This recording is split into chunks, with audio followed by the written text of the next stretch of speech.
Il est où? Là-bas, tu parles? Il ne nous entend même pas. Pourquoi il ne vient pas? Hein? Non, papa, il ne veut pas venir? Papa, il ne veut pas venir? Il fait le timide? Ah, il est occupé, voilà. Donc toi, son fils, c'est toi qui l'as conduit aussi de temps en temps? Ah bah en ce moment, oui. Non, que moi. Eh bien moi, la première fois que j'ai vu cette voiture, j'étais petit gamin. Mon père à l'époque travaillait dans une société que quelques personnes ici connaissent, c'était Saint-Denis, les transports d'autocars. Et il y avait un atelier rue du Pont-des-Loges, atelier de mécanique, et mon père des fois m'emmenait.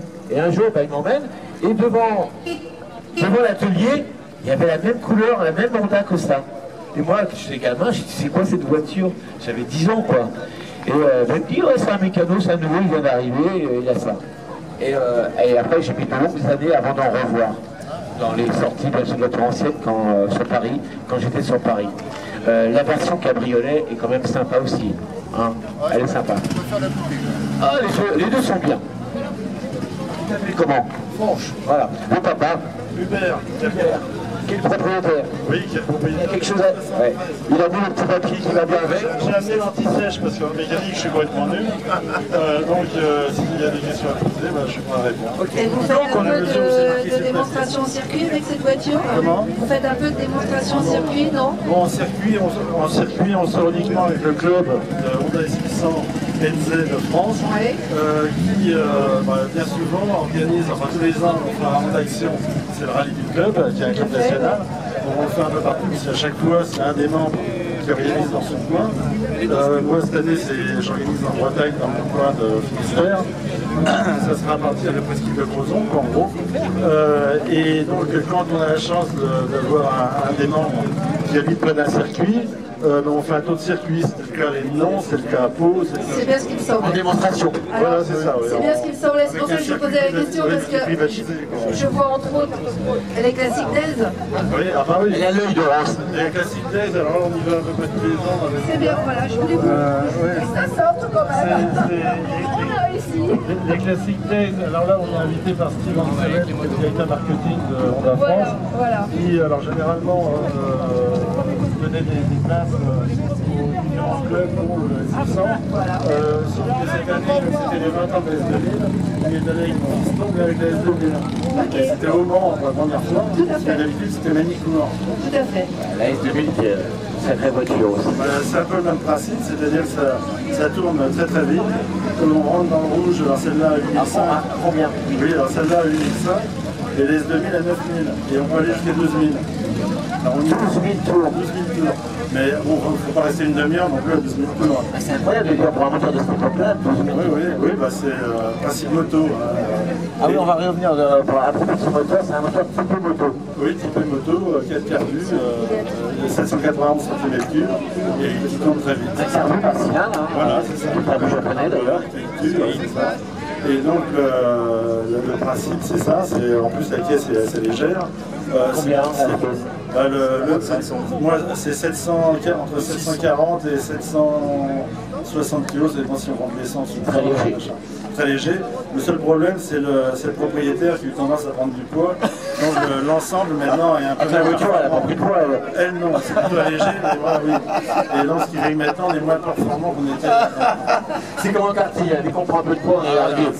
C'est moche. Enfin bon. Alors on va détailler avec vous cette voiture. Ça va être plus simple. Oui, il y a plein de choses dans les mains.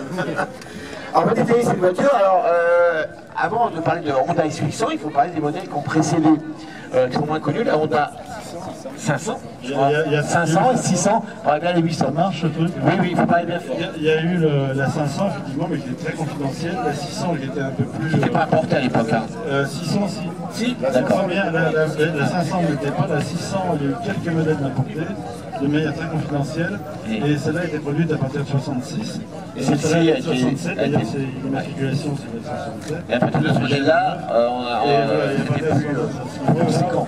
Il y a eu des productions Honda, il y a eu la N et la Z, la Z, et la lunette arrière en forme de bocal de poisson, ou de télé, comme ça. Et c'est vrai qu'il y en a qui marchaient des 600 pas mal. D'accord. Il faut rappeler quand même, pour faire court, que les Honda S500 et 600 avaient une particularité, c'est au niveau de la transmission. C'est typiquement moto. La transmission se faisait par chaîne. Une voiture, c'est assez... La Honda S800 quand même, on a allé sur un classique cargo en fait. Hein.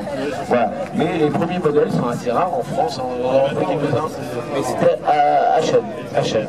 Voilà. On va déposer cette voiture. Alors quand on voit cette voiture, qu'est-ce qu'on voit? On voit vraiment une forme minimaliste. Regardez la hauteur de cette voiture. Pourtant moi je suis pas tellement grand, hein, 1m74. La voiture elle arrive. Hein? Elle fait 1m20. Et ben voilà. 1m20. Alors, je vous ai vu sortir tout à l'heure, enfin, c'était monsieur de la... C'est quand même petit. Regardez l'entrée. On va ouvrir l'autre côté. L'autre côté pour que le public voit bien. Regardez les portes, c'est quand même pas large. Hein. Et on est assis très très allongé. Est-ce que je peux me permettre de m'asseoir? C'est gentil. Voilà. On a un retour, regardez le pare-brise. Le retour de pare-brise, hein, semi-panoramique. Et donc avec un montant qui gêne un petit peu, légèrement, le genou. J'ai déjà monté dans les 600 il y a très longtemps. Et regardez, quand on est assis vraiment, on a les jambes allongées. Regardez, les jambes allongées, parce que le siège est pratiquement au niveau du sol, et on a une position déjà semi-allongée. Alors le tableau, venez à côté de moi, mon chat propriétaire. Alors, le tableau de bord est assez simple, hein. On a toutes les informations, hein. On a bien sûr le contour, on a un maneau qui regroupe, je sais pas l'ampérage. C'est le réservoir, c'est le niveau de... Le niveau, et ici on a la température du moteur d'eau. Voilà, avec quelques voyants et un simple petit commodo pour les clignotants, je suppose. Voilà. Appel de phare. Et un très beau volant. Très beau. Le klaxon, sans oublier. Le klaxon qui se trouve là. Oui. C'est ça, klaxon, d'accord. Qui marche avec le contact.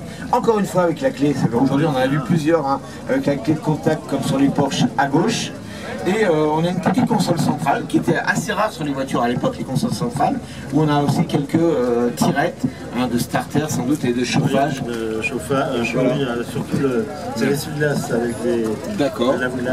On a même un allume-cigare et on peut même mettre un petit poste de radio avec le son. On n'entend rien avec le moteur. On n'entend rien parce que le moteur doit être très bruyant. Alors regardez une autre chose, cher ami, regardez la hauteur du levier de vitesse. Hein, on dirait un champignon qui vient de pousser cette nuit. Il est à peine plus haut que... Bah regardez, hein, ça fait quoi, 10 cm, 10 cm de haut. Hein, il y a voilà. Et le frein à main, côté conducteur, regardez, pas plus haut non plus. Et c'est assez minimaliste comme voiture. On a cette console centrale qui passe ici, bien sûr pour laisser passer la transmission, hein, qui est en dessous. Voilà. Et derrière, on a quoi derrière? Et bien on n'a rien, on a de la place mais on n'a pas de siège, hein, bien sûr. Non, bien sûr, c'est juste une plage arrière. Et ils ont eu la bonne idée de faire un haillon qui n'était pas très courant à l'époque. On va aller voir ce petit haillon avant de s'intéresser au moteur. Regardez ce petit haillon, il est mignon comme tout. Et donc avec ça on règle comme ça. Ah oui, comme voilà. Comme une barre télescopique en fait, on bloque. Ça varie. Hein. D'accord. Bon, il ne fait pas tellement, il faut se pencher un peu. Ah bah, mais on a un peu de place quand même. Ah oui, très bien. Quand même, c'est même arrivé dans mon jeune temps, transporter quelqu'un. Non, on n'a pas fait ça quand même. À l'époque, il n'y avait plus de ceinture de sécurité, on n'était pas emmerdé comme maintenant, il n'y avait pas de radar. Un adulte ou un enfant, vous avez mis à l'arrière? Ah, adulte jeune, 18 ans. Quoi. Oui, vous ne feriez pas vous. Mais moi, j'avais aussi 20 ans à l'époque. On a tous eu 20 ans. Ah, donc ça marchait. Non, mais enfin pas non plus. Alors le seuil est très très haut quand même, pour la rigidité sans doute de la caisse, mais quand même c'est assez sympathique ce petit haillon, franchement oui. Alors il n'y a pas de protection au dos du soleil, il faut pas mettre dedans ça parce que ça chauffe. Ah oui, ça c'est sûr. Mais bon, c'est assez sympathique. La forme de la voiture est assez originale, c'est très japonais. Bah, ça reprend un peu la type le Jaguar en miniature, voilà, à l'échelle 1,5. Mais j'adore. Il y a eu plusieurs versions dans la S800 au niveau des série 1, série 2. Oui, il y a eu le MK1, MK2. Non, la différence c'est essentiellement les ressorts de clignotant. À la vente, c'était fait pour le... C'était fait pour le... Les autres, c'est fait en importation. Alors, qu'est-ce qui a changé? Importation aux USA. C'est-à-dire que les autres, déjà, ça c'est un peu plus gros. Et ici, vous avez des retours de clignotants, des gros machins carrés, stock, qui enlaidissent pas mal la bagnole. Enfin, chacun ses goûts, je trouve que c'est moche. Et c'est à partir des versions 68 qu'il y a le retour de clignotant. D'accord. On a des phares avec, dans l'enjoliveur, un feu de position, je suppose. Ouais, c'est ça. Hein, d'accord. C'est assez original. La calandre, elle est truffée de petits écussons. Des sorties. Et oui, des différents clubs. En fait. Vous avez depuis combien de temps cette voiture? Est-ce qu'il a une histoire? Oui, alors. Vous pouvez raconter quelque chose? Pas certainement. Moi, j'ai acheté cette voiture à un ami que j'ai toujours d'ailleurs, grâce à Dieu, en 1973. En quelle année? 1973. Elle était presque neuve. Elle était de 67, elle est de août 67.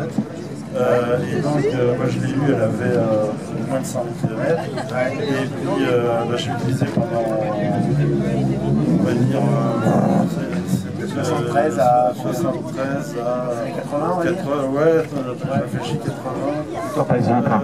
Non, même pas 60, non, même avant. J'ai mis chez le copain, justement, dans le jour. Vous avez révisé un bras? Révisé chez lui de 78 pratiquement à 89. Et en 89, il me l'a ramené. 10 ans. Oui, alors à l'époque, j'avais quitté la région parisienne pour habiter Cholet. J'avais quitté la région parisienne pour habiter Cholet et il m'a ramené à Cholet. Elle est restée en travaux pendant 2 ans de restauration, carrosserie, moteur, tout le bazar. C'est du boulot, elle était corrélée? Non, pas des scènes. Elle était saine, mais comme c'était région parisienne, il y avait pas mal de buzz, ainsi de suite. Et le moteur, évidemment, il n'est pas tourné depuis 10 ans, donc il fallait faire pas mal de trucs. Et donc ça a duré comme ça pendant jusqu'à 2-3 ans. J'ai commencé à avoir de nouveau des problèmes, donc je suis passé refaire des électromécaniques première fois. On va voir le moteur. Et voilà, et comme ça n'a pas suffi, j'ai trouvé un spécialiste pas loin d'ici, parce que moi je ne suis pas du tout d'ici, mon fils qui est là. Moi j'habite à la fois à Cholet, dans Maine-et-Loire, près de la Vendée. Pas loin. Oui, pas loin. Et autrement, mon patin du Finistère, pour ça, avec la voiture. D'accord. Et ensuite de ça, j'ai aussi un petit gourbier en région parisienne et je me regarde entre les trois. Vous êtes pas, oui, il y a un triangle entre la Bretagne, le Maine-et-Loire et Paris. En fait, c'est une ligne droite. On est Paris. Et donc, le garage de mon fils a une Volkswagen coccinelle. Lui, il fait beaucoup de coccinelle Porsche aussi. Et donc, du coup, je vais lui demander s'il veut m'en faire ça. Il dit oui, il va garder quand même 10 mois. Mais le résultat vaut le coup, parce que là, il est vraiment impeccable. Il marche très bien. Et sans faire de réclame, c'est Urgent Million à Saône-et-Filière, à une très bonne adresse. C'est vraiment très sympa. On connaît. Et vraiment, souvent ici. Un navire vraiment très bien. Ouais, d'ailleurs, c'est un garage qui ont cette route très connue et on vous conseille de y aller. Alors, on va ouvrir ce petit capot pour voir ce petit moteur. Bien sûr, un 4 cylindres. Alors, on disait tout à l'heure typiquement moto, parce qu'un Honda, il savait faire pour des motos. Au départ, oui. La moto utilisait aussi beaucoup de petits véhicules utilitaires. Il faut savoir qu'au Japon, c'est qu'à Paris, il n'y a pas de place. Il n'y a pas de place. Notamment Tokyo, beaucoup de petites micro-voitures. Des micro-voitures, des micro-cars, des micro-voitures de livraison, des petits camions. Et donc vraiment tout est mini, comme un chantier du tronc. Ouais, et donc forcément c'est une grosse là-bas. Okay. Et regardez, c'est original parce que vous verrez rarement ça sur une voiture. Regardez, vous avez un carbu par cylindre. Des petits carbus qui s'appellent comment déjà ces petits carbus? C'est marqué dessus qui. Je sais pas mes lunettes. Moi non plus. Ouais. Qui sont très connus pour les amateurs de moto. Voilà. Voilà. Donc après il faut les synchroniser. Après, oui, voilà, c'est ça le plus délicat. C'est plus délicat. Après c'est un moteur, on dit fragile, parce qu'il monte très vite dans les tours. Il faut prendre soin. Disons qu'au départ, elle a eu une mauvaise réputation, parce que c'est une voiture achetée par les Chance de l'époque. Qui tirait dessus. Qui tirait dessus comme des bêtes, et qui était jeune budget en même temps.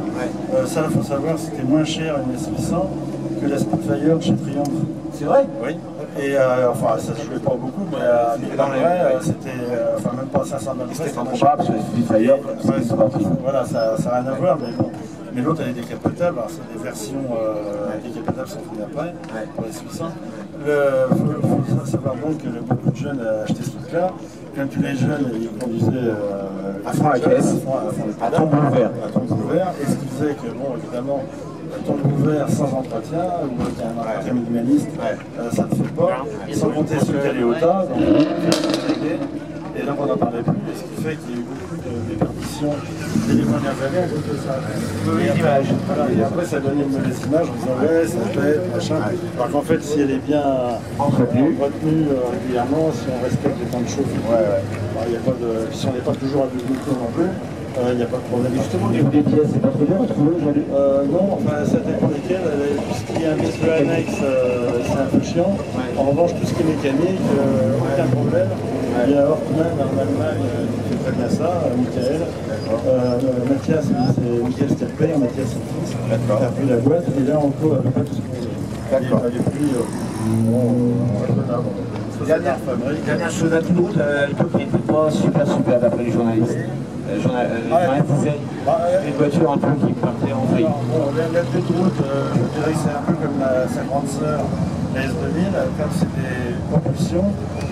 Donc quand ça part de l'arrière, si on met le pied dedans par mouillé, c'est pas conseillé, sortir au point par temps de pluie, on est sûr de faire un demi-tour. On disait que les amortisseurs d'origine japonais n'étaient pas terribles. Les amortisseurs d'origine japonais. On met autre chose aujourd'hui. Oui, mais alors là encore, je me souviens de la marque, mais la marque d'amortisseurs connue, c'est Connu peut-être ou Monroe. Donc au club, on a fait faire des amortisseurs connus, dont est équipé celle-là, il y a déjà 10 ans, et il n'y a pas de problème. Et en plus de ça, bon, là, chez les gens, on fait moins de couillons, on n'a pas de peu. Voilà, donc il n'y a pas de problème particulier. Ok. Donc vous l'avez dit depuis 73, vous avez envie de la vendre? Absolument pas. Quand vous la trouvez public, il y a beaucoup de public, mais elle est géniale cette voiture. Et les Honda S800, dans les manifestations on en voit encore, mais c'est très rare d'en croiser aujourd'hui, que ce soit en coupé ou en cabriolet. C'est laquelle version la plus vendue? On le sait aujourd'hui, le nombre de voitures vendues? Non, on ne sait pas.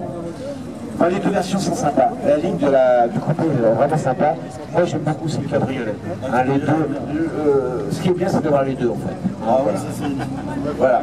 Et au prix du fleur maintenant, ça vaut combien ça vaut 25 et 30 000 en très bon état, le coupé, et puis le cabriolet, c'est japonais quand même. Mais bon, ça a été des cas d'exception assez atypiques. Ouais, c'est resté longtemps pas très cher finalement. Et puis depuis 10 ans, comme la plupart des véhicules anciens d'ailleurs, les vols sont explosés. Voilà. Merci en tous les cas, merci à toi et à ton fils d'avoir présenté cette Honda S800 il y avait longtemps. C'est la première fois qu'on présente une Honda S800 depuis l'origine des 7 ans. Et je suis bien content que ce soit vous. Voilà, merci.